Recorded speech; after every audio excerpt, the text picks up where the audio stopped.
You wrote an article about the Browns wide receivers matching up with the Colts secondary relative to man-to-man and zone. Take us through what you see and what you found out in that article.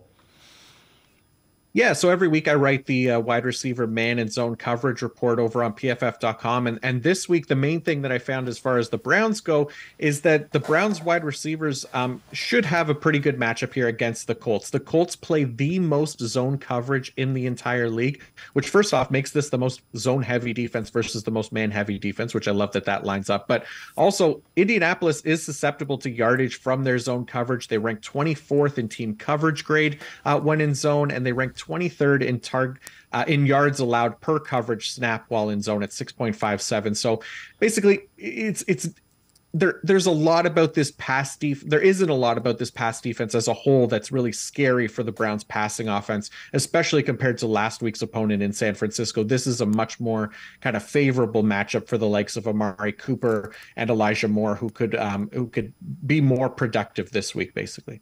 Yeah, and along those lines, so this was a matchup to watch from Pro Football Focus. Amari Cooper and Juju Brents, cornerback.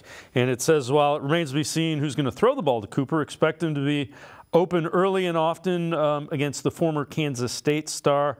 Cooper ranks among top 25 receivers in yards per route run, ahead of Week 7. Brent's 88th out of 124 cornerbacks in yardage allowed per coverage snap. So again, always about matchups, and there's one that the Browns look like they have an advantage, and that's pretty significant.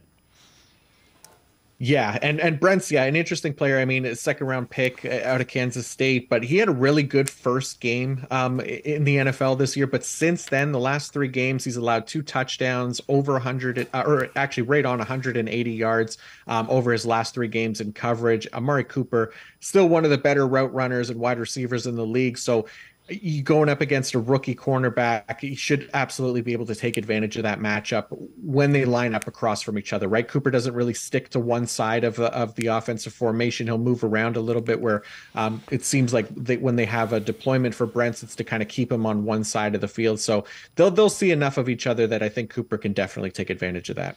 Who's an under the, and I don't want to say an under the radar, who other than Cooper do you think could exploit this defense in the offensive side of things for the Browns?